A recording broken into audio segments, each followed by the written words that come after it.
Hi, it's me again over with Corel Draw Tips and Tricks. Over the last couple of days, I've made a couple of videos on how to draw this, and it is quite complicated to get it pretty good. And then somebody asked for the file, and I sent it to them. So if you would like this to play with and draw and color, my email would be at the bottom of the video. Just email me, and I'll save it as X7 so more people can use it. So if you have something older than X7, let me know. But what I was just kind of playing with tonight about it is I've got it perfect. The original young man that drew this wasn't, and it's still not perfect, but it'll work. And if you want to play with this, like I did here, and I'm going to show you what you can do with it, is instead of trying to color interactive fill tool the whole thing, I've got my nudge factor set on quite large.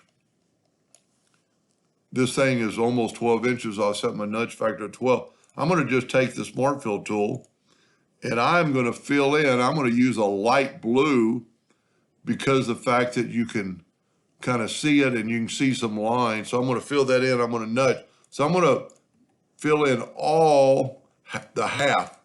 I'm just having to do half. You could do the whole thing, but if you like using the interactive fill tool, this will save you a little bit of time. So I've done half of it here. And then my suggestion would be so you could see what's what, select it all and give it an outline so you can see the individual blocks. And that alone would be cool enough. And if we move this out of the way, all you have to do is take that and Control D and make a duplicate while holding down the control button. March it over there and you've got two of them. And you've done the whole thing. But what you could do is play around with the Smart Fill tool or the Interactive Fill tool. And my suggestion always is to select your item first, go to the Interactive Fill tool, and we're going to make it crazy. We're going to go to about there and we're going to add the dark blue. Now, everyone that's going to that level of it, you could copy.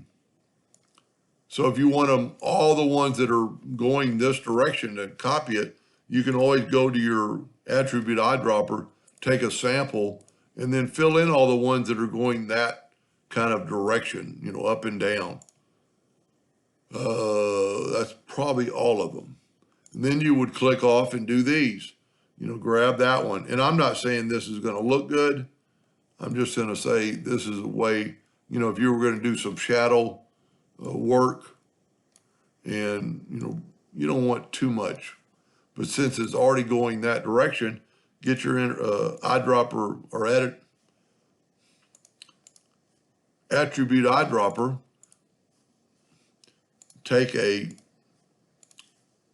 I'm going to have to start over. Take your attribute eyedropper and take a sample of that. Then all the ones that are running kind of that direction, fill them in.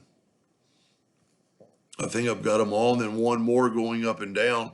So my suggestion is always to select your item first before you do this, and then use your interactive fill tool, and we're going to add that blue. And I actually didn't hit the transparency sometimes gets in the way. So what you could do is move that out of the way for just a second and then put it here. And then do your slide bar. And then attribute eyedropper. And I'm not saying this is the best way, but it's pretty quick. And so all the ones that are going up and down. And then when you have it kind of like you like and you play around with it, select it all, Control D, while holding down the control button, mimic it over there, and I missed something. If you don't select it all, Control D, while holding down the control button, and you've doubled it.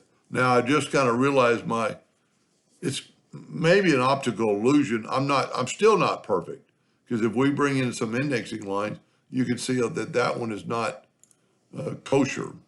It's not dead on. But it's still pretty cool design. I've worked on it quite a bit to kind of simulate it perfectly. But I will have my email and just say, I'm calling this crazy square, so just ask for this crazy square and I'll send it to you. Hope that helped a little bit. Thank you for watching.